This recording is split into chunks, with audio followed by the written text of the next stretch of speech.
প্রবল বৃষ্টিতে ভাসছে বাংলাদেশের ওপর দিকে থাকা ভারতের জলপাইগুড়ি, সিকিম সহ উত্তরের জেলাগুলো। পাহাড় ও সমতলে অবিরাম বর্ষণে ফুঁসছে তিস্তা, জল ঢাকা সহ অন্যান্য নদী।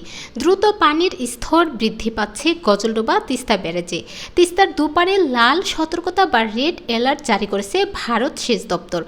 ভারতীয় সংবাদ মাধ্যম জি নিউজের খবরে বলা হয়েছে, তিস্তা নদীর পাড়ে অবস্থিত ভারতের মেখলিগঞ্জ শহর থেকে বাংলাদেশ সীমান্ত পর্যন্ত নদীর দুই পাশে রেড অ্যালার্ট জারি করা হয়েছে।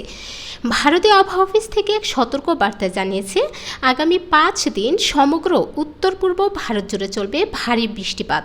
শনিবার রাত থেকেই তার সাক্ষী হয়েছে জলপাইগুড়ি সহ সিকিম এবং উত্তরের জেলাগুলো।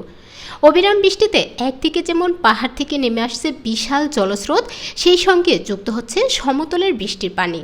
হঠাৎ এই ভারী বর্ষণে কার্যত ভয়ঙ্কর মূর্তি ধারণ করেছে তিস্তা।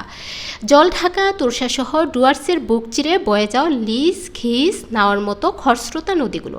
তিস্তা তীরবর্তী ও গজলডোবা তিস্তা ব্যারেজ এলাকায় রেড অ্যালার্ট জারির পাশাপাশি হলুদ সংকেত দেখানো হয়েছে অন্য নদীগুলোতে।